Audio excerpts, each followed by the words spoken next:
most recent human. And so you put in any gene that you're interested in. I'll put the informal name of the gene that was mentioned in my first lecture, vesicular monoamine transporter 2, which is VMAT2. Again, this isn't going to be on the exam. I'm just showing this to you for your benefit. And you just type in the name of the gene. So VMAT, hopefully the internet will work. Okay. So here, this gives you, it recognizes that gene name, even though that's not the official gene name. The actual official gene name is SLC18A2, so you just click on that. So that will bring you to the actual gene, and this is the one that I showed you in that slide, where you can see the entire gene, and you can see each exon, which is these little regions here, and then the introns in between. So you can see the whole gene structure. So you can go and zoom out here. Let's say threefold zoom out. So now you can see the gene in a smaller window, and then you can see all the neighboring genes. And you can keep zooming out as much as you want, and you would ultimately see all of the different genes that are to the left and to the right of this particular gene. So this website has a bunch of little useful tools. So you can go down here, and some of the things I'm going to mention. So there's an expression section, so you can pull up a bunch of different expression data. You can also pull up transcription binding sites for finding enhancers or define promoter elements anywhere in the genome. So pretty much every gene, since the entire genome's been sequenced, we know where every start of transcription is based on structure, and we also know where putative binding sites are for various transcription factors using a technique called ChIP-seq, which we're going to talk about today. But anyway, I'll get to that when I get to it. But there's a variety of another tool I'm going to talk about today, which is this CpG island tool. So that's a region that is found around the promoters of lots and lots of genes. And this CpG is a dinucleotide. It's frequently enriched around promoters, and that C residue can be methylated. And so that regulates, when it is methylated, as we're going to talk about today, it shuts off gene expression. And so this is one of the markings on DNA. So let me just, so if you click on that, so here it's showing hide, you just click on show, and then you click on refresh. And now it shows you where the CpG islands are in this center. So now it shows you where the CpG islands are. That's this here. This actually is the enhancers. This represents a kind of epigenetic marking. This is what we're going to talk about today. That suggests promoter region, and this is important because these elements that have been identified correlate perfectly with the start of transcription. So that perfectly makes sense that this is the promoter region of this gene. Right? And then these are all the predicted binding sites using this technique we're going to talk about today called chromatin immunoprecipitation. All right, so that's that. And I think that's, so like if you zoom out again, let's just do another zoom out, you can see here's more CpG islands. Here's one that correlates, well, let's see, it doesn't actually correlate with that promoter. Let's zoom out again. So here's another one. Remember I told you this gene is being transcribed in the opposite direction from the gene that I pulled up initially. This is the VMAT2 gene. Here's its CpG island down here. And then there's another CpG island right there that identifies the promoter of this particular gene that's going in the opposite direction. Okay. So I'll come back to this website a couple of times. Oh, one more thing that I wanted to do. I mentioned on this slide, what do we do? What do we mean by genome alignment? So here's, let's say, an unknown sequence. So this is basically copy it, Control-C, go back to that website. So here's another thing you can do. You can use tools. There's one called BLAT, and I indicated that on the slide in the last lecture. So you can click on that, and I want to switch to mouse because I happen to know that that's a mouse sequence. And then paste it in, Control-V, and now you can just submit that, and it will take you to, you can see it's a 60 base pair sequence. It's 100% matched to something on chromosome 8 of the mouse. So you can click on browser there. And now it shows you where that homology is between that DNA sequence that you put in. So let me just zoom out a little bit. Okay, now you can see here's again your sequence. So you can see in this particular case, part of the sequence, so it's this gene, PCP2. I happen to know it's a cerebellum specific expressed gene, only in Purkinje cells. And that sequence that I put in is partly in exon 3, partly in exon 4, right? So again, this is exactly what, when you do an RNA-seq experiment, it's sequencing all of those fragments of cDNA that you put in, the computer just throws it all in, matches each little fragment and its sequence to the genome, and then at the end, it tallies up how many reads aligned with this gene or any other gene, right? And this is exactly how the program works. So any sequence that you're ever interested in, you can use this BLAT tool to find out where it is in the genome. All right. Okay, so we'll close this one up and open this one. All right, so today what we're going to talk about is, we talked about gene structure and what promoters are, what enhancers and silencers are, all of that stuff. So today we're going to talk about what I mentioned last time as being the first step in regulation of genes, which is activation of the actual chromatin. A lot of the genes in the genome for any particular cell type, a lot of them will be completely inactivated. And for a lot of them, they're just buried in this tightly wound chromatin where all of the machinery can't get into those regions. In the cell, each type, different types of neurons, different types of astrocytes, et cetera, each one knows which part of the genome it needs to access. And so that's essentially what this whole system of epigenetic markings is used for. It's used for different cells to activate only those parts of the chromatin that it needs to perform its functions. Oh, one more step. I forgot. Getting ahead of myself again. I'm not going to actually, I was originally going to have you guys answer these questions, but this is, I put this slide in the deck here, so you can just see this is another example of a gene. This one has 4 exons, 3 introns, and again, just the size of the nuclear pre-mRNA, you just add up everything, exons and introns, and that would be the size of the pre-mRNA, which is in the nucleus. If you want the size of the mature mRNA, you just add up the exon size, okay? And then the size of the protein is the distance between the start codon and the stop codon, right? And so with information given, you know, the start codon is halfway through exon 2. That means that this distance from the ATG to the end of the exon is 0.5 kb, right? If I say that the ATG is in the middle of exon 2. Same thing with the stop codon. It's a quarter of the way into exon 4. Exon 4 is 2 kb, so that means that this distance from the start of exon 4 to the stop codon is 0.5 as well, 1/4 of the whole length. So it's 0.5 plus 3 plus 0.5 is 4 kb. 4 kb is 4,000 base pairs. So in order to get the size of the protein, you divide 4,000 by 3, and that number is 1333. So the approximately 1,330 amino acids. Okay, all right. All right. So what I want to talk about today. So here is a fertilized. This is the zygote, fertilized egg. You can see at an early phase, after fusion of the sperm with the egg, you can see the 2 separate pronuclei. In a couple of hours, those will fuse together, bringing together the 2 genomes of the half genomes from the father and the mother. This cell can give rise to everything. It can give rise to all the tissues, the extra embryonic tissues, everything. That means that the nuclei in these cells and the genes in these cells have the potential, all of them, to be expressed, right? So presumably they're in some kind of configuration that makes them available to be expressed, right?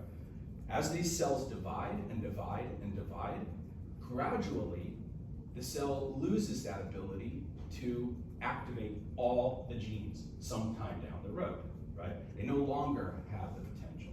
And as that happens, the gene structure changes. right? And it's irreversible, never can come back again, right? Except we have tricks that we can do it, but during real life, it never happens. Once they get to a certain stage, it's almost impossible to go backwards. So if you look at cells in the individual body, let's say the somatic cells, not the germ cells, they have exactly the same DNA as these totipotent zygotes, right? Totipotent means they can give rise to everything. So not only do these zygotes have the capacity, the potential to express all genes in the genome, right? But they also have the capacity to become everything, right? They can become neurons, they can become liver cells, skin cells, everything, right? Here, each of these individual cells in the body, anywhere, brain, hair, arms, muscle, skin, everything, they have the same genes and the same DNA, basically, right? But each cell is irreversibly committed to doing its special task, right? So they know each of those cells no longer has the potential to express everything. Instead, the genes have been modified, so some of them are shut down completely, and others are still available, right? So that's the basic idea of what we're going to be talking about today. And there's a set of enzymes that are important for this whole process that modify DNA so that they can be either open chromatin or closed chromatin. And all the genes that encode this whole modification system are very important.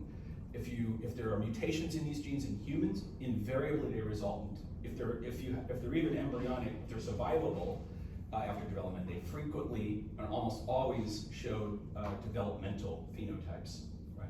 So this is a mechanism that's extremely important during development. It's extremely important for cognition. As we probably know, so a lot of genes that are affect synaptic plasticity are also genes that control neuronal development. And so as we age, a lot of those genes get shut down as well. All right, so we're gonna talk in general about this whole system of what's called epigenetics, over and above the system of genetics, which is heritability.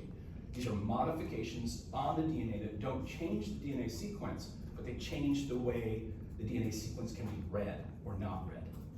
And so these different genes that encode proteins, mostly enzymes, but they can read the current state of, some of them can read the current state of the genome in different markings. So they have motifs on those proteins that can actually scan the current status of the gene and identify whether it's active or inactive. They can write, which means they can change the state of the gene by adding markings onto the DNA, or they can act as erasers and remove markings. Right? So we'll come back to that. Lastly, this whole system of epigenetics, even though it doesn't change the sequence of the gene, it changes the way it can be read or activated or inactivated. But it also offers a means by which the environment can positively or negatively influence brain development and function, especially behavior. Okay. So this was a model proposed by Conrad Waddington in 1957. The general idea, so here's your totipotent zygote at the top of this hill, and development can be viewed as the sort of process of that totipotent zygote rolling down this hill. The further it gets down that hill, the more irreversible the fate of those individual cells is. They can never be returned back up that hill, right? Cells like liver or skin cells, which retain some stemness, are less far down the hill because in some circumstances, there are still progenitors in different niches in the brain, right? They can still generate neurons. Skin cells as well, they're in liver cells, they're continuously dividing, but they're only dividing and generating themselves, right? And then heart and muscle cells, or neurons, they typically lose stems in general. In general, except for those niches in the brain, in general, once the neurons have completely differentiated and are wired up, they're never going to divide again, can't generate any more, and they lose any semblance of stemness. So generally, developmental potential is gradually narrowed by flipping a cascading series of fate-restricting genetic switches. Generally, we're talking about transcription factors, right? But cells during development are also interacting with each other. There's a lot of surface receptors involved. but ultimately that those interactions between cells and different growth factors that are presented and molecules called morphogens, those activate specific genetic switches that are transcription factors. And those transcription factors, when they get activated at different times during development, they turn on specific sets of genes. And that drives cells down different pathways, right? So here in this little scheme here, hypothetical scheme, here's an embryonic cell. It divides into two, cell A and cell B. And cell B activates regulatory protein 1, right? And then subsequent divisions, this cell activates regulatory proteins 2 and 3. And then these cells activate a new one, 1 and 2, the same as this one. This one turns off 1 and activates a new one called 4. And then all these cells keep dividing and then generate different things, right? Again, this is just a hypothetical thing, a pathway. But the idea is that as development goes on, these different transcription factors get activated, turn on their target genes, and each of these cells becomes committed to go down a specific pathway, and they generally can't go back. Okay. So this is the basic conundrum in terms of when neurons are lost during aging and disease, they can never be replaced. Learning and memory and cognition. Young brains are much more plastic and are able to learn new things. Older brains, however, have a suppression of a lot of the genes that are involved in synaptic plasticity. And so there's a lot of interest in ways potentially to open up chromatin and reactivate it such that you can, there's been lots of studies to indicate that that's actually potentially feasible, right? And then reconnecting injured axons, for example, like in the spinal cord. We know that some species, frogs and other newts and things like that, can do a lot of even CNS regeneration, mostly peripheral nervous system, but that's another thing. If you could maybe reopen some of the genes that are involved in growth of neurons, possibly you could induce cells to regenerate. So is this just a pipe dream, that the idea of trying to reverse these irreversible fates? Well, we know in principle it can be done. You've heard of Dolly the sheep, right? The cloning idea. Well, that whole idea came from the work of this guy, John Gurdon, back in the 60s and 70s. And he won the Nobel Prize in 2012 because he worked for his classic developmental biology work. And with Yamanaka, this Japanese guy, and they got the Nobel Prize together for their work on creating induced pluripotent stem cells, or IPS cells. And so what this classic experiment of John Gurdon did was, here's a frog A and a frog B, two different easily identifiable, two different frogs of different substrains. And then if you take the egg from frog A and take out the nucleus from that egg, right? And now if you transplant a nucleus from a skin cell of frog B, right? And that's what was done here. So here's the transplanted egg. What happens is now you get a clone of frog B. That DNA from the nucleus of frog B gets reprogrammed by proteins and whatnot that are in the cytoplasm of that egg from frog A, right? It activates that nucleus to now reverse itself and this whole cell becomes capable of generating a whole new frog. So it shows that the DNA in a skin cell, even though those cells are committed to being skin and only skin, you can reverse their fate by transplanting them like this. And that was exactly what they did for the Dolly the sheep. Same kind of experiment. In other words, you can reset the epigenetic landscape and push these cells back up that Waddington epigenetic landscape so that they're now not totipotent, but pluripotent. They can generate all the tissues. I don't know if they can generate all the extra embryonic tissues in a mammal, but just like ES cells, they can generate all of the tissues of the animal. And then this was the paper, Yamanaka's contribution was to show what are the genes that get activated, not the factors in the cytoplasm, but what are the actual genes that encode totipotency or pluripotency in these nuclei. And so these are the 4 different transcription factors that Yamanaka narrowed it down to. If you could force the expression of these 4 transcription factors in skin cells, right? Taken from any person, any animal, et cetera, et cetera. If you force express using a viral expression system or something like that, those 4 factors, that will activate the stem cell fate in those cells. So in other words, even stemness has a pattern, a series of switches that is needed to retain that stem cell fate, right? And this is the very early totipotent stem cell fate. So if you force expression of these things, you can reprogram somatic cells to become stem cells. So as we'll see in the lecture, I had to do another lecture. So this is actually going to be continued when I lecture again in the development section. I give the first lecture in that module 5, and we'll come back to this whole idea, okay? So what you can do with these iPS cells, of course, is you can take them in a petri dish. So stem cells, for example, generated from a person that has Parkinson's disease, right? You can take their skin cells, make them into stem cells, and then you can treat them in culture with a bunch of different morphogens that are actually used during normal development. And you can move those stem cells taken from a patient down different pathways. They can become neurons, they can become astrocytes, they can become microglia, if you give them the right cocktail of morphogens. And so in that lecture in the development section, I'll talk about the discovery, what we know about all these different morphogens and what they do. Neural induction, anterior-posterior patterning, dorsal ventral patterning. There's all these different morphogens that are critically important, for example, to make a dopaminergic, midbrain dopaminergic neuron, that kind of thing, or a spinal cord motor neuron. All right. So one last slide at the beginning here. This looks a little complicated, but again, it ties in with what we're talking about today.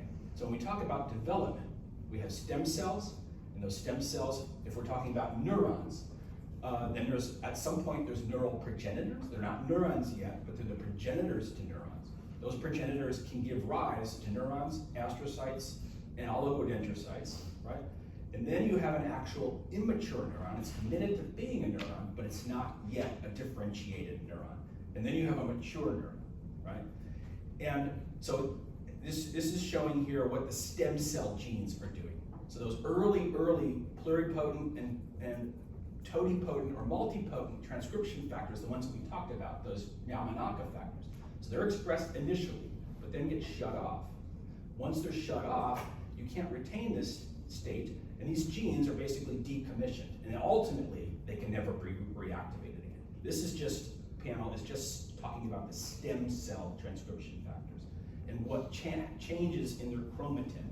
See these dark filled circles? So basically there's these markings that silences those genes, and that's what we're going to talk about today. But we're not going to talk just about stem cells. This panel here is focusing in on what are those genes that are needed to be expressed in a mature neuron, right? So there's a bunch of different transcription factors that have to come on there to activate all of the genes you need to be a neuron, right? And you can see those neurons have different phases. They have early stem cells, progenitors, immature neurons, and mature neurons. But each of these genes, so initially, when they're stem cells, all the genes have the potential for expression, just like we talked about, right? But then as development goes on at different phases for the neural progenitors, certain genes that are needed to make neurons are still going to be available to be expressed. So they adopt specific states. In this case, it's called primed. And then once it's committed to be a neuron, it's not yet expressed because the neuron hasn't differentiated yet, but now it's in a position called poised. And you can see there are different transcription factors that hold it in that position. In addition, there are chromatin markings that indicates that that gene is all it needs now is one switch to activate it in this state, in the immature neuron. And then what happens here is that here's a protein called Krebs binding protein. It gets phosphorylated as just one example, and now this gene can actually be expressed, right? So what the system that we're going to talk about today is trying to do is to figure out what are the different combinations of markings that get added to the chromatin that allows for this state to be occurred, and for example, this state, right? So this would be called the so-called epigenetic code that encodes these different states of the genes at different phases of development. And so we'll come back to this again at the end of today's lecture, and we'll come back to this again in Module 5, in the part about neurodevelopment. All right, so chromatin, what is chromatin? We know we've already talked about this, and Dr. Wagner talked about it as well. The chromatin is all the chromosomes, it's DNA plus all the proteins that are glommed onto DNA. Chromatin only looks like this during a very brief phase of mitosis called metaphase, when they condense and when the cell divides, it has to get every single chromosome transferred to the daughter cells, right? But in a living cell that's not dividing, the chromatin looks like this. This is an electron micrograph. The cell nucleus looks like this of a non-dividing cell. And essentially what you're looking at here is these dense regions interspersed with these less dense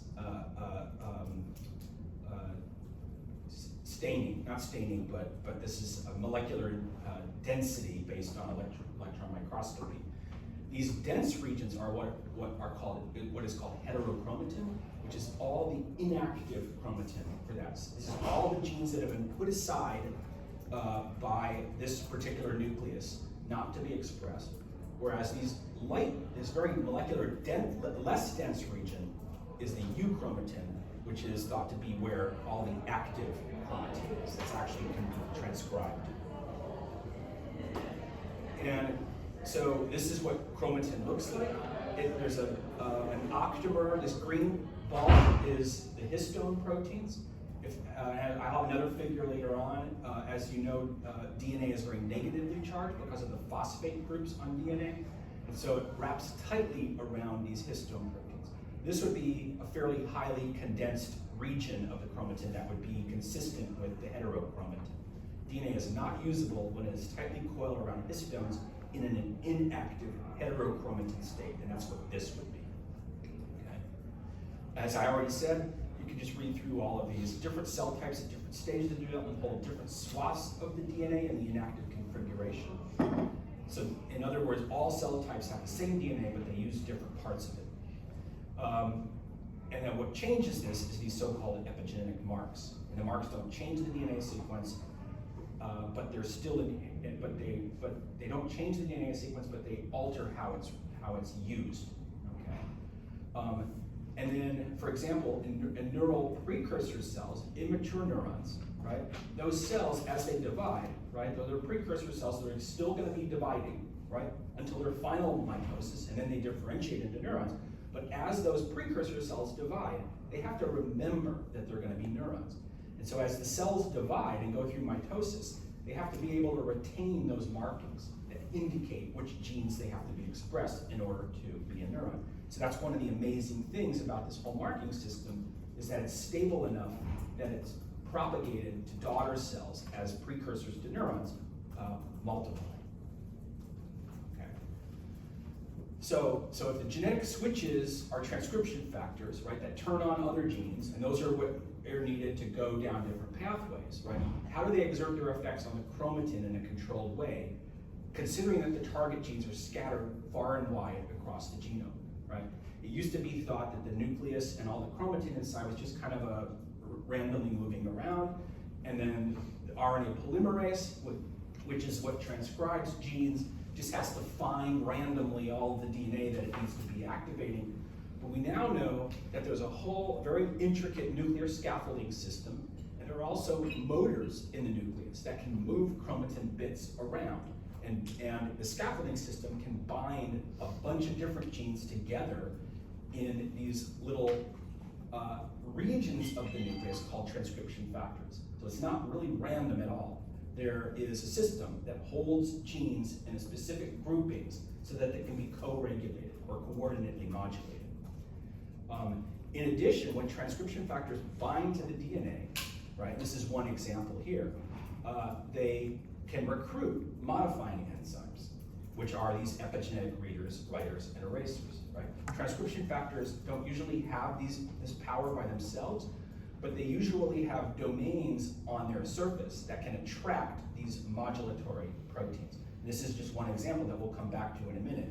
So here's a transcription factor called CREB that recognizes an enhancer called CRE. Here's NF-kappa B that recognizes its kappa B enhancer. And here's the glucocorticoid receptor, which recognizes the glucocorticoid receptor enhancer or element. So GRE stands for glucocorticoid receptor element. CRE stands for cyclic AMP response element, and that protein CREB binds to it. So all of these different transcription factors can recruit this cofactor called CREB binding protein, right? It's named after CREB because it was discovered interacting with CREB, but it interacts with lots of transcription factors. This protein, CREB binding protein, has a surface that can recognize different transcription factors, so it acts as a sort of a scaffold. It also has a surface that can interact with the basal transcription machinery, and so it helps recruit the basal transcription machinery to the promoter. But in addition, it has a part of its protein that has an enzymatic activity that can actually change the chromatin state. And it's what it's called a histone acetyltransferase. I'll come back to that in a minute. But it can modify a surrounding chromatin of lots of genes, right, that are in a transcription factor to activate them, right, to make the chromatin in an active state. So we'll come back to that in a little bit. So just briefly, a couple of slides. The nucleus, we all know what the nucleus is. Here it is again, the same figure from before. Here's the DNA. The DNA must be accessible so that RNA polymerase II, which is the one that, there's 3 different RNA polymerases.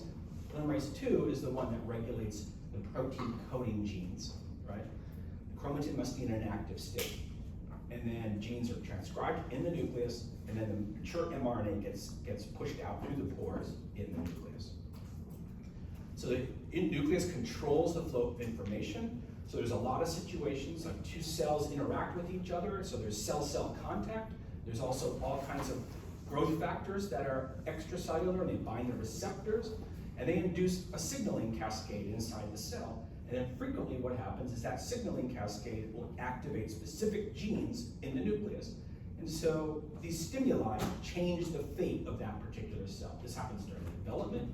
It happens during learning and memory. So for long-term memory, you need to have signals coming in. They change the neuronal local environment briefly, and then, but for long-term memory, you need to initiate the expression of new gene synthesis. And so the same thing happens during learning and memory for long-term memory. So within the cell, the nucleus is here, and again, the 2 main things are mRNAs going out, that's the main function, and then proteins going in. So in order for transcription factors to be able to bind to the DNA, they first have to be synthesized in the cytoplasm and then transported back in. So the nucleus has 2 main functions: mRNA export, right, showing here, and then protein import, right? All those molecules can go both ways, but the net traffic for proteins is inward, the net traffic for RNAs is outwards. Right? Small molecules like ions can come through passively, but these big molecules need ATP. So this pore has an ATP-dependent ability to move these big molecules in and out of the nucleus. Okay. And that's pretty much all 3 slides on the nucleus, right? It should be kind of a review. So transcription factories and chromatin dynamics. I'll try to go through this as quickly as well, because the main point of today's lecture is really to discuss these different methods, or these different enzyme systems that change the chromatin, and the different techniques that are used to look at the state of the chromatin in and around the gene of your interest. Okay, so it used to be thought that chromatin just randomly diffuses throughout the nucleus, but a lot of evidence shows that chromatin is held in place by a scaffolding system, right? And has anyone ever done any light microscopy? If you've ever looked at a cell, this is a mouse oocyte, but you can see the nucleus, that's this thing here, right?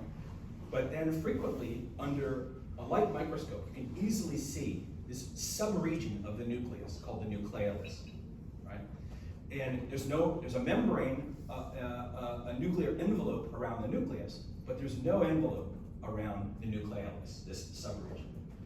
So what this subregion is actually very interesting. It's a really perfect example of a nuclear scaffold for active chromatin. And as has been known for quite some time now, all of the genes, actually this is a better diagram here, all of the genes for the ribosomal RNAs. So the nucleus, first of all, is dedicated to transcribing ribosomal RNA genes. So in order for all cells to function, is they need to make a ton of ribosomes to translate make proteins, right? And so, and ribosomal RNA genes, they're genes just like a protein coding gene, but they don't code for any protein. These genes only make ribosomal RNAs. And there's five different chromosomes. And so this is just 2 copies of every chromosome. There's actually 10 chromosomes, 5 pairs of chromosomes that have all of the ribosomal RNA genes on them, right? And each of those complexes on each of those different chromosomes has something on the order of 200 tandem copies of the ribosomal RNA genes, right? So they're just repeated one after the other, exactly the same ribosomal RNA gene that makes this giant precursor to the ribosomal RNA. Remember, RNAs can fold up, so a lot of RNAs that are expressed to be functional RNAs and not to encode for proteins, a lot of them are structural, and they perform functions just like proteins do, because they have 3-dimensional structures that catalyze certain things. And so ribosomal RNAs, since they have to be transcribed at an incredibly high rate in all cells, right? All of those 5 different chromosomes bring all of the ribosome genes together. All of them are found and then held together in this region called the nucleus. So that's what's shown here. Here's the 5 pairs of chromosomes, each extruding their ribosomal genes into this nucleus, right? So that they can all be transcribed in this gigantic transcription factory, right? Not a transcription factor in this case, but a transcription factory, a sub-region of the nucleus that is dedicated to driving huge amounts of transcription of a specific subset of genes, right? So that's what that nucleus is. It's a giant factory. There's so much transcription going in there that it changes the optical properties of that region because of the density of all of the molecules that are in there, and so that's why it refracts light differently. That's why you can see it. Right. And then this is just actually these are like little Christmas trees that you can see under the electron microscope. The trunk here is the actual gene itself, the ribosomal RNA gene. So that's the actual DNA. You can see the DNA molecule under an electron microscope. And then these little branches are just ribosomal RNAs just being transcribed. And so each of these is a different RNA it's at different stages of transcription. So the ones that are smallest at the top of the tree are the ones that are just initiating. And these are the ones at the bottom of the tree that are almost done. So they're just transcribing, being initiated and transcribing, and the RNA polymerase is moving down, and each of these is a different transcript that was initiated at different times. Right? So that's the whole point. That's basically a good example of this concept of a transcription factor. You need to have a scaffolding system that knows how to identify all of these ribosomal genes and how to bring them together so that they can be transcribed. And ribosomal genes don't use RNA polymerase 2, they use RNA polymerase 1. You don't have to remember that, but that's what these 3 different RNA polymerases are for. They help transcribe different kinds of genes. And RNA polymerase 3 has a different tRNAs are transcribed by RNA polymerase 3. I think I might have mentioned that in the last lecture, but I'm not sure. It doesn't really matter. So this idea of a transcription factory, which the nucleus is probably the best example of, also turns out to be true for any genes, right? All genes in the nucleus. And so this is just a schematic from this review article from 2012. So for example, if you stain your tissue section or cells in culture, whatever it is, RNA polymerase 2, which is the main RNA polymerase that transcribes protein coding genes, in order for it to, whenever it's actively transcribing, there's a subunit of RNA polymerase 2, specific subunit that we have antibodies to, and those proteins of RNA polymerase 2 that are actively engaged, actually transcribing DNA, they're phosphorylated at a specific residue. That phosphorylation, you can add phosphate groups on proteins to serines and threonines, right? And so when a specific site on this subunit of RNA polymerase II gets phosphorylated, then it starts sitting there on the promoter, it gets phosphorylated, then it zips down the DNA, that activates it to become engaged. So if you use an antibody that recognizes that phosphorylation site, you can basically be labeling all of the RNA polymerases actively engaged in transcription in that cell at that time.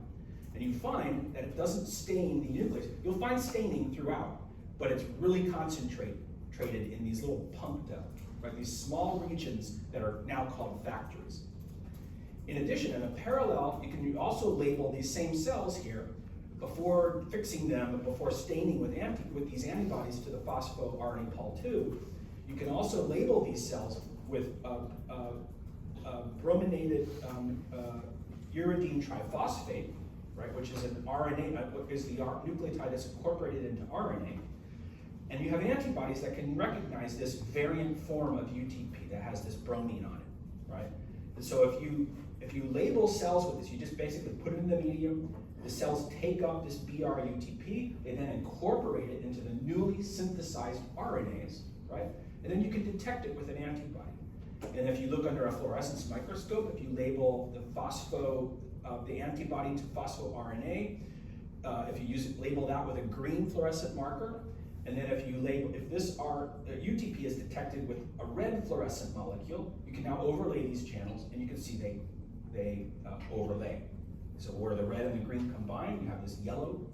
The computer tags those pixels on the image as yellow. That means they co-express, they're co-staining for this marking and that marking.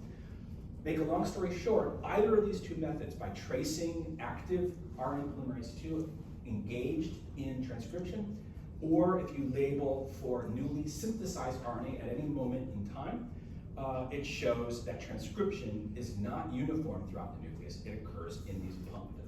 And each one of those is a factory. There's about 500 to 1,500 factories per nucleus, right?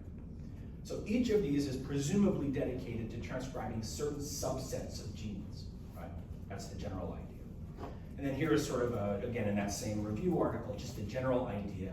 There's a core of proteins that includes the RNA polymerase II and a variety of other RNA protein particles. This dense core is a regulatory function. And then you have different transcription factors that are important for expression of each of these genes. Some of those transcription factors are going to be unique to different genes, but a lot of them are going to be shared.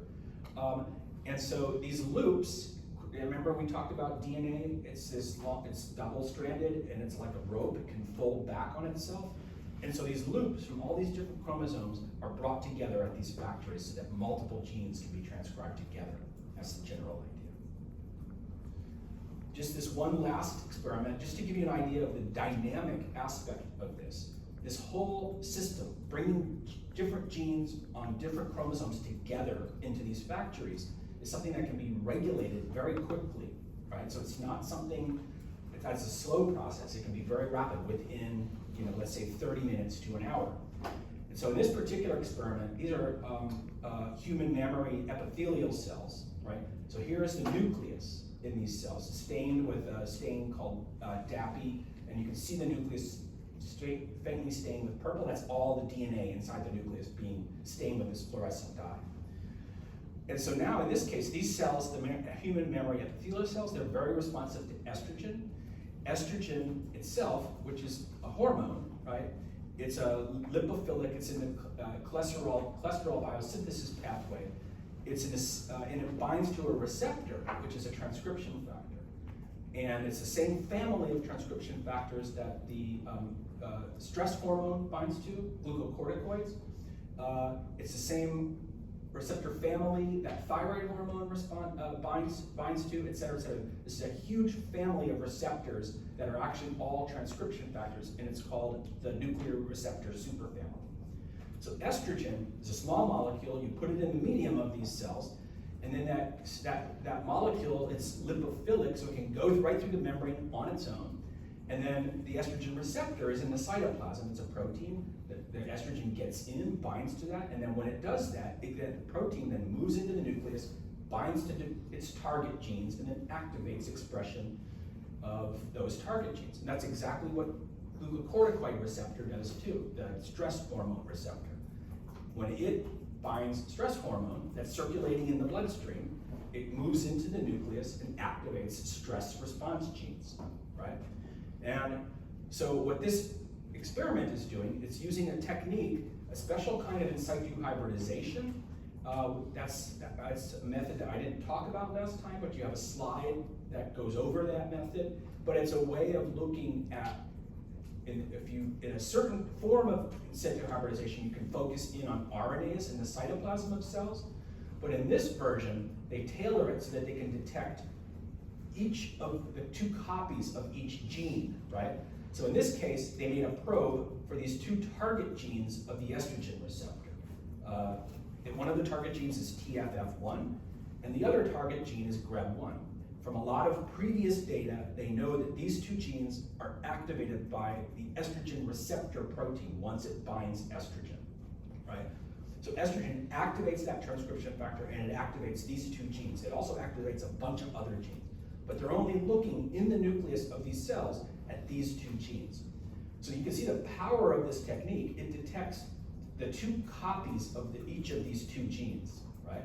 So here's without estrogen. You can see clearly the 2 copies of each gene on their chromosomal loci, right?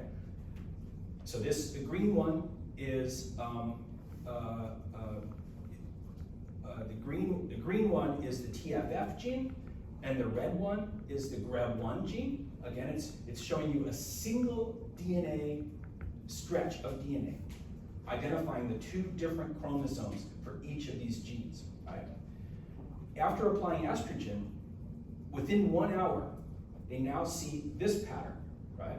This is not necessarily the same exact cell, but whereas most of the cells look like this before estrogen, they look like this after estrogen. In other words, 2 of these chromosome regions are coming together, and 2 of the other ones are coming together, bringing these 2 genes together inside that nucleus within an hour, right?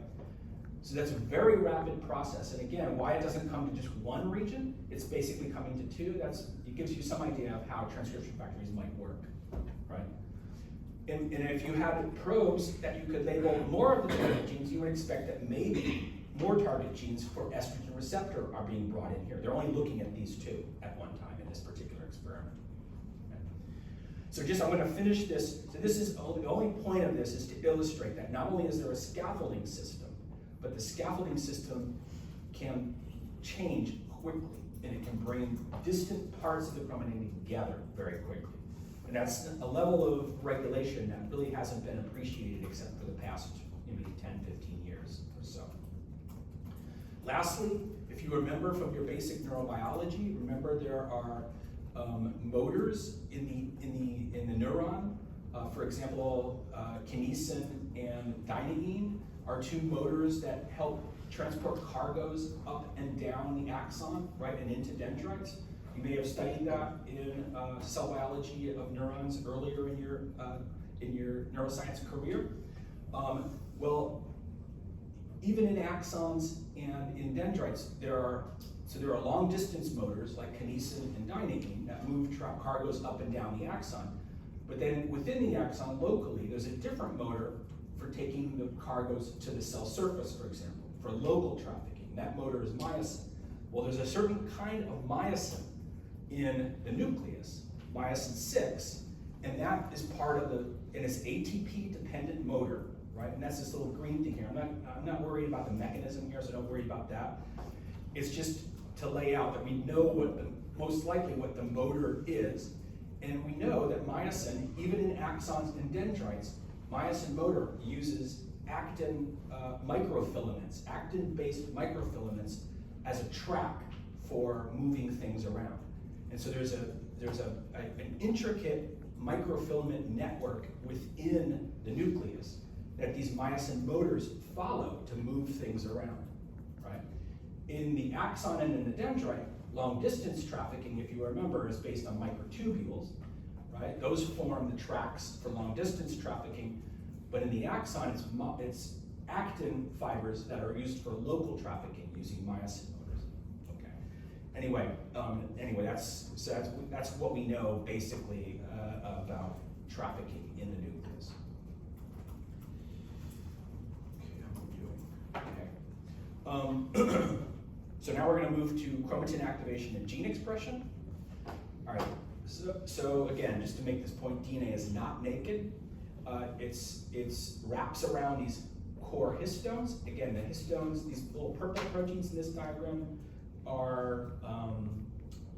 it's an octamer of histones of 4 different histone genes, H2A, H2B, H3, and H4, right? And they come together as an apmer or octamer, and they're very positively charged. And I have a diagram later on showing you these different residues with these positive charges. If you remember, lysine and arginine are the 2 positive amino acids, positively charged amino acids. So histones have a lot of lysine, right? Some arginine, but a lot of lysine, positively charged. The DNA is negatively charged, and so 2 wraps around one of these core particles, which is called a nucleosome core particle. I'm not going to mention, but you have several states. You can see them on electron micrographs. It's maybe a 10 nanometer, and you might see this in more of the euchromatin. And then you have this tightly wound chromatin that you would find in the heterochromatin. This is basically called supercoiling.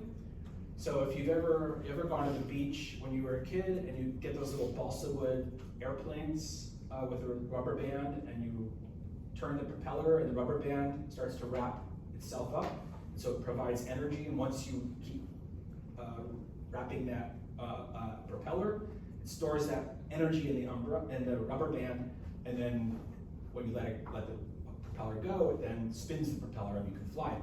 Well, if you've ever done that, if you've noticed the rubber band starts to wrap around itself, just like a DNA helix, right? But if you keep going, it starts to bunch up and it forms like this second tier of actual, a really thick fiber. And that's exactly what's going on here. It's called supercoiling. And as it wraps up tighter and tighter and tighter, it adopts these kind of supercoiled regions, right? That's essentially what, and you can see here, based on that structure, no transcription factors or whatnot can get in there. All the DNA is so tightly wound up that it no longer is accessible to the machinery that's needed to express genes. So just to reiterate from the first lecture, chromatin structure is the first level of regulation of gene expression. And this figure is showing here again is the nucleosomes, the DNA wound around histones. Then there's some activator, a transcription factor trying to bind to that DNA. So in coordination with what are called nucleosome remodeling factors, which are ATP dependent, some of those histones can be dislodged, and now the transcription factor can bind. Not shown on here though, and so that transcription factor can now recruit the basal transcriptional machinery. But in addition to that, as we'll see, and which is one of the main points of today's lecture, is that transcription factors can also recruit other proteins that have these enzymatic activities that can further unwind the chromatin, right? So basically, I'm not trying to promote any particular hierarchy here of these remodeling factors. I'm not going to talk too much about these ATP-dependent remodeling factors, but you need those in addition to these different enzymes in order to activate the chromatin, right? So that's what we're going to talk about today, and this lecture mainly focuses on this enzymatic system that lays down epigenetic marks. So what are these marks? You can think of them as DNA decorations. The DNA of the liver cell is decorated differently from the DNA in a neuron. As I said before, the decorations are passed on to daughter cells during mitosis so that the daughter cells remember what kind of cell they are, neurons, glia, liver cells, etc. And then the 3 major types of markings are DNA methylation. That's the DNA itself can be methylated. That generally shuts down genes. And that's typically, the DNA sequences are those CPG islands that I mentioned at the beginning. They tend to be around promoters, but it's not exclusively those. And so those CPG islands are just regions of the genome that, based on the density of CG repeats, dinucleotide repeats, The CPG just stands for the C residue, the phosphate in between it, and then the G residue, right? So CPG. So CPG islands are just a higher density than average in particular regions, right? And again, you can go, if you see a CPG island on the UCSC website, you can just click on that little green marking and it'll bring you to a description of what that island looks like. It'll tell you exactly how many CPGs there are in that stretch, tell you how big the stretch is, how many CPGs are in there, et cetera, et cetera. So that's a DNA modification. That's not a histone modification. That generally shuts down genes if it's highly methylated. Histone acetylation is adding an acetyl group. It generally activates gene expression. So if you use this technique that I'm going to tell you about called chromatin immunoprecipitation, if you use an antibody to acetylated histones, right, you can pull down all of the DNA fragments from the genome in any cells that you're interested in or any tissue that you're interested in. You can pull down all of the DNA fragments that have acetylated histone bound to them, right? And then you can sequence all of those DNA fragments, and that gives you an idea of all of the DNA fragments in the genome. Once you align those DNA fragments after you sequence them, that tells you what parts of the genome have the active form of histone, right? Indicating active genes, right? So if you already know what genes are expressed in your cells of interest, this should correlate with that. Like if you know that your dopamine synthesis genes are all expressed in your cells of interest, all of those genes should show us histone acetylation, right? So that should correlate with all your previous knowledge of gene expression. Histone methylation is another modification of histone, right? All of these are on lysines, generally, of the histone protein. But methylation, unlike acetylation, which is always activating, histone methylation can be, depending on which lysine residue is actually methylated, it can either be activating or it can be inactivating of gene expression, right? Okay, so we're going to talk about each of these just briefly in turn. So here's DNA methylation, which silences genes, occurs mostly at CPG islands within or near promoters. So here's the unmethylated CPG island, the gene can be expressed. Here's the methylated CPG island, the gene can't be expressed, right?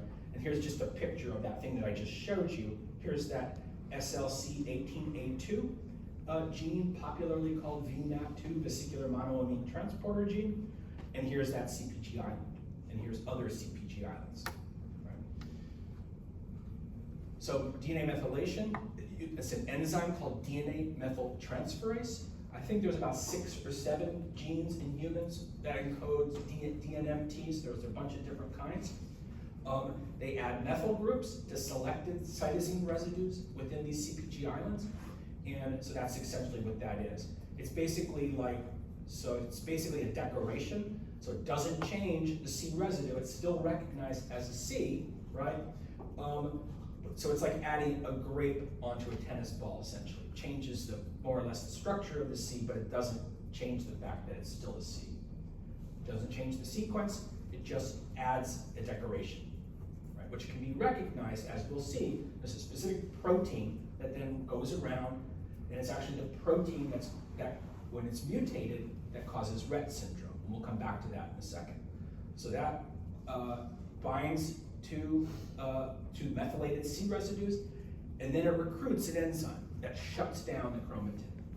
So there's a protein that when it sees methylated C residues, it basically recruits an enzyme that helps shut down all of the chromatin in that region. Okay.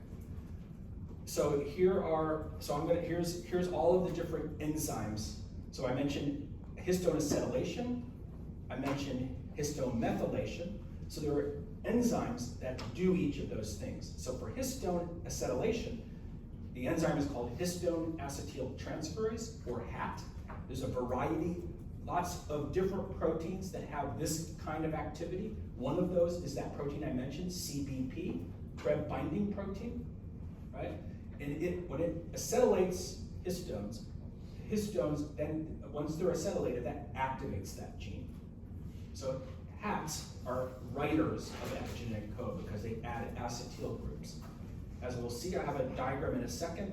when acetyl groups are added to lysines, it takes away the positive charge.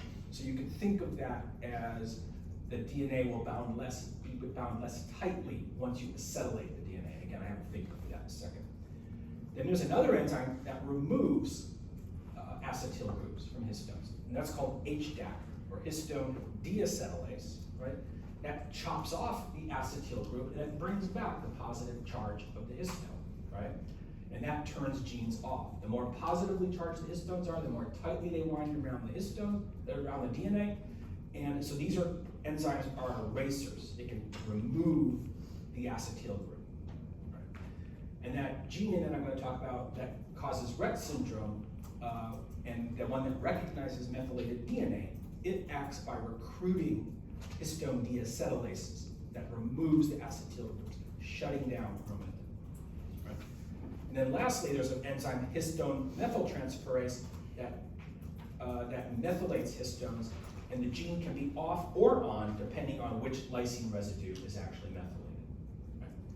And that lysine residue is always, that particular lysine residue is going to be always inactivating, and the other residues will always be activated, right? So they're very consistent across, in terms of whether they activate or inactivate. It just really depends on the specific residue that's methylated. And different enzymes will have different recognition abilities, right? And lastly, there's these ATPase remodeling proteins that I'm really not going to talk about too much, but they're very interesting in and of themselves. These are proteins that bind to DNA and are ATP dependent, but they can bend the DNA so that the histones basically just pop off, right? So they're a little bit different. They don't modify the DNA, but they use energy to twist the DNA and make it unstable to bind histones, right? So those are a class that I'm not even really going to talk about. Okay, so here's that diagram I promised. So here's the DNA wrapped twice around the nucleosome. And then you see that the lysines on the histones have these little sidearms that are very positively charged, right? And so here is the acetyl group. So here's lysine, right? Lysine and arginine both have this amine group at the end. So this is a typical amino acid. Remember, there's an alpha carbon. If you ever took biochemistry, there's an alpha carbon. And then there's the N group, and there's the carboxy group. So amino and carboxy group. So that's the basic core of the backbone of any protein. But then this R group is what gives each amino acid its characteristic property. So the two amino acids, lysine and arginine, are the ones that have these amine groups on the R group. And so they're the only ones that are positively charged at neutral pH, which is roughly what each cell has, right? So when you add an acetyl group, it basically takes away that positive charge, right? And so that's why acetylation makes these histones less positive, right? And so the DNA can unwind from it. And you can look at it that way. DNA methylation does something a little bit different, but all of these things are also context dependent. Right? So there's other factors besides this charge effect that plays a role that I'm not going to go into. All right, so that's what a hat does. It puts an acetyl group, and then an HDAC will remove that acetyl group and bring back the plus charge. Right, so that's what's shown here. Hats add the acetyl group, remove the positive charge, and then HDACs deacetylate and then bring back the positive charge. So this would be active chromatin, inactive chromatin, generally. And that's just a simple figure just to illustrate that. So here, with a combination of DNA methylation and no histone acetylation, the chromatin is going to be all wound up, right? And here, with no DNA methylation, but histone acetylation, the chromatin is less unwound. That's the general idea. Any questions up till now? It's all fairly, information. But if you have any questions, just let me know. So I'm just going to give you quickly 3 examples of chromatin modulation by specific transcription factors and transcriptional cofactors in the nervous system. Right? And so this is that one that I told you about before, just coming back to it. So here's CREB binding protein, And the point here is that CBP is a hat, which activates chromatin by adding acetyl groups to histones, right? So all of these transcription factors can recruit CBP, and the CBP is a very prevalent, all of these class of proteins are called cofactors. So frequently transcription factors require these cofactors to perform their functions, right? And so that's one of these cofactors. And CBP is one big protein, and it has a part of that protein is dedicated to this enzymatic activity, and then, like I said before, part of that protein has surfaces that recognize other proteins. Right? This one is for the protein that recognizes methylated DNA. This protein is called MECP2. It's on the X chromosome. When that gene is mutated, it causes Rett syndrome, and so what that protein does is it actually recruits HDACs, recognizes methylated DNA, and then it recruits these HDACs, which then deacetylate histones, thus inactivating the chromatin. Right? So it's not the methylated DNA just by itself; it's the recruitment of this protein MECP2, which is critically important during development. So during development, you want to inactivate certain genes, which is just as important as activating certain genes. Right? You got to shut down some switches, and then you activate and acetylate other switch genes. Right? So that's what's going on here. It's a DNA methylation reader, so it can read the methylation state. So that's what reader means. And then it recruits an eraser, and HDACs are erasers because they remove acetyl groups. Okay. And then the last example is this one. I'm not going to go into much detail here, but there is a Gail Mandel's lab described the discovery of this transcription factor called REST back in the early 2000s. And this transcription factor, it has a DNA binding sequence right here. And this transcription factor essentially is very important for shutting down all the neuronal genes in non-neuronal tissues. It's a negative, it's a repressor factor, it's a repressor transcription factor. And so it's basically really important for shutting off neuronal genes, which would otherwise tend to be expressed in lots of different cell types. So this transcription factor is very important for shutting down the neuronal fate in all kinds of other tissues, right?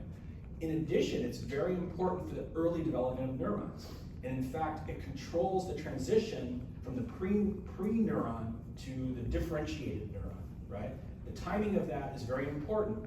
And this protein helps shut off the expression of those final genes that are needed to become a neuron by binding to all the promoters to this silencer sequence in neuronal genes in neurons. Until the time is right and that cell needs to differentiate, then this factor falls off and those neuronal genes can be expressed. But the way it shuts down genes is by recruiting these cofactors, so it has one surface at one end and another surface at the other end, amino terminus, carboxy terminus, one that binds to this cofactor called MSyn3. It's the same cofactor that actually is used by MECP2, it's just not shown on this diagram, right? So MECP2 doesn't touch HDAC by itself. It first recruits MSyn3A, which then recruits HDAC. But mainly the point here is that MECP2 recruits HDACs. But here, it uses these two cofactors, one called co-REST, the other called MSyn3A, and both of those proteins then recruit HDACs, right? So again, this is how that protein shuts down transcription. I want to just point out, Gail Mandel, later on, she actually was involved with the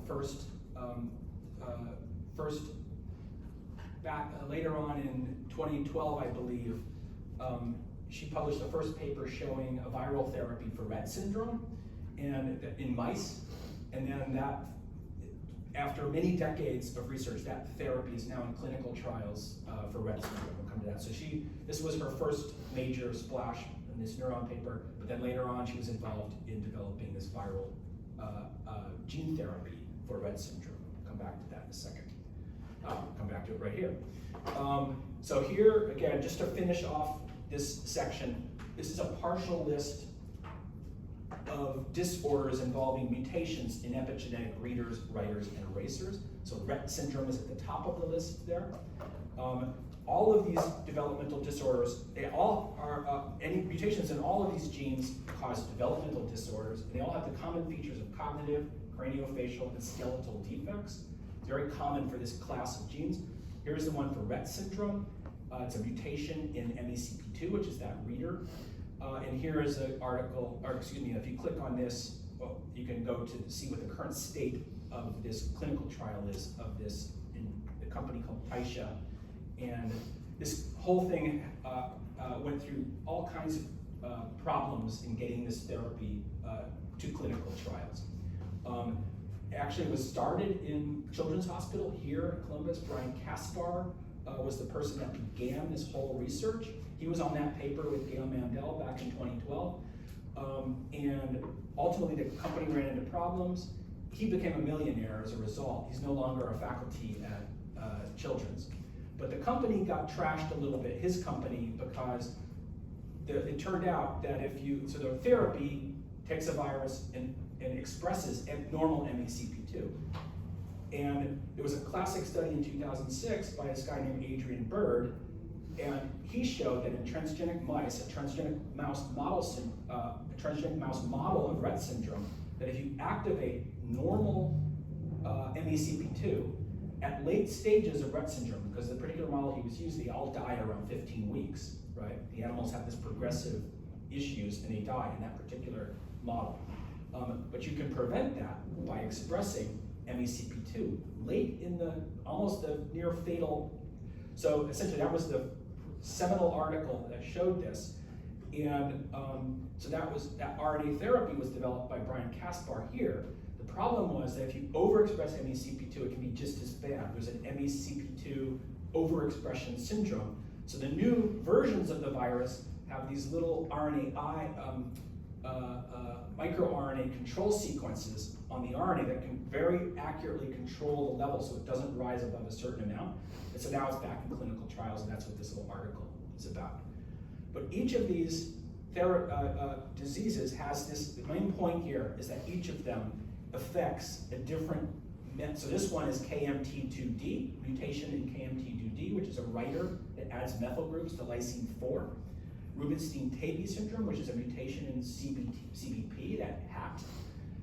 X-linked intellectual disability is a mutation in the gene PHF8, and it's an eraser that demethylates lysine. So again, in addition, there's a lot of studies on autism susceptibility genes, and again, two prominent ones are in the same family, these lysine methyltransferases, KMT.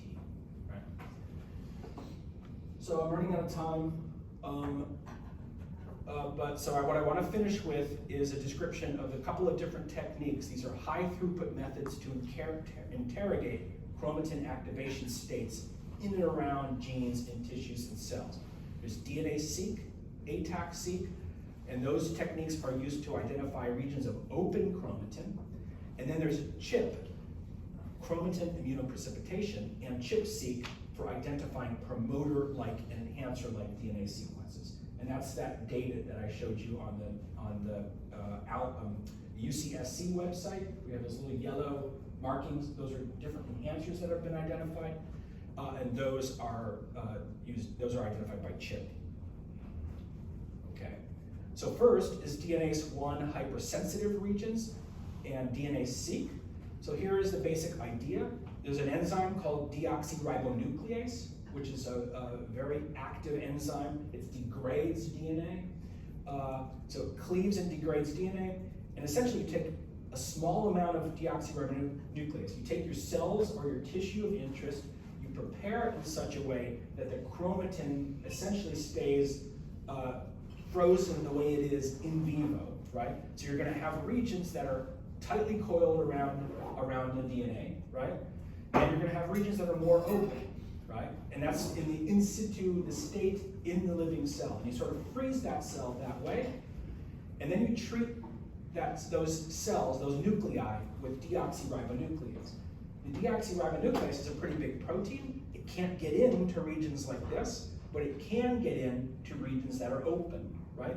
And then it makes these random, if you do a very limited treatment, it can make random cuts in the DNA, and it'll generate relatively small fragments that you can then purify.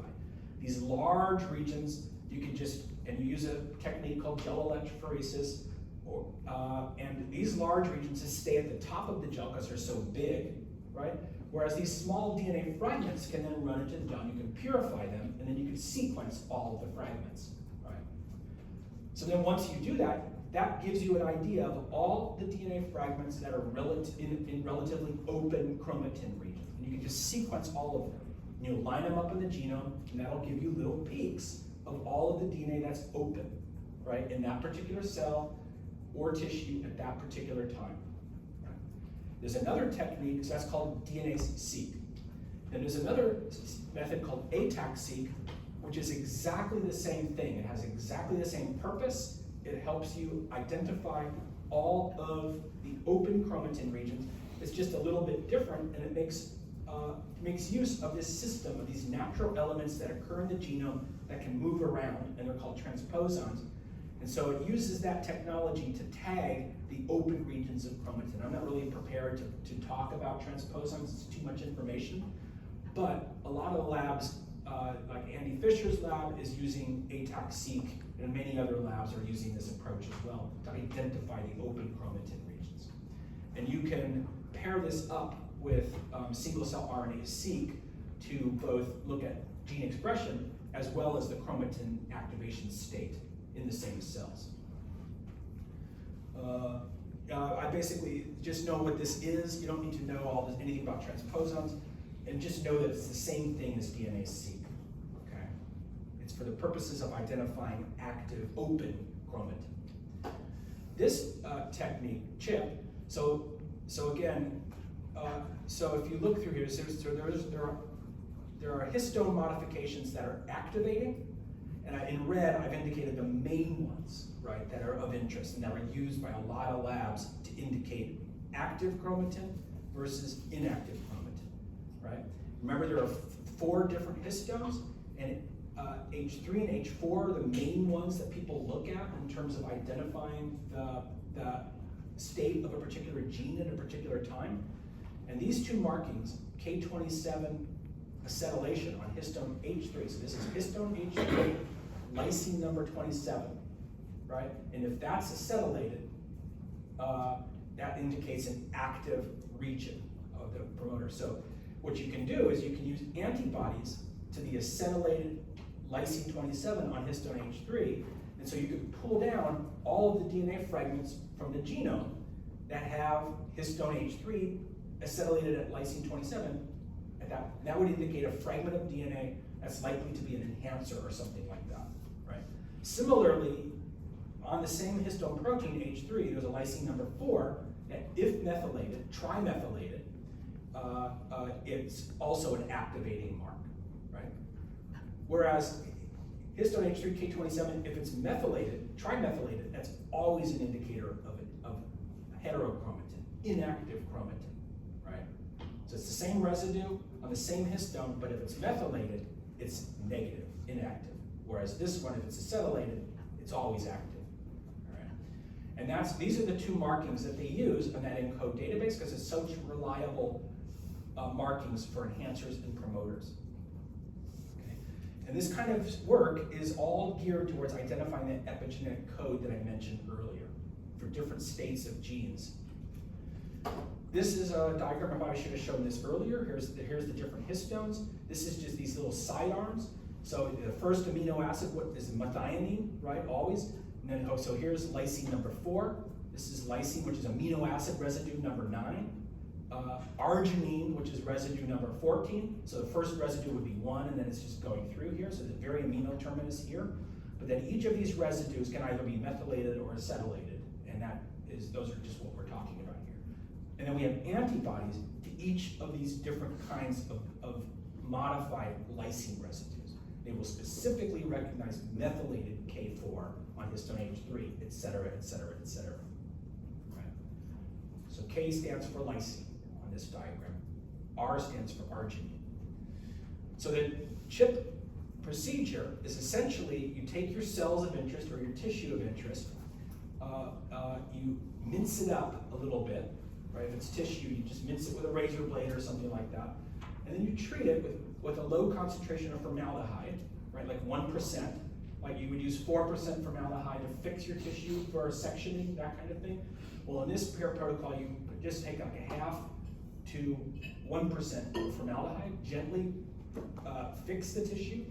And essentially what that does is it cross-links transcription factors to the DNA, right? So they're covalently bound.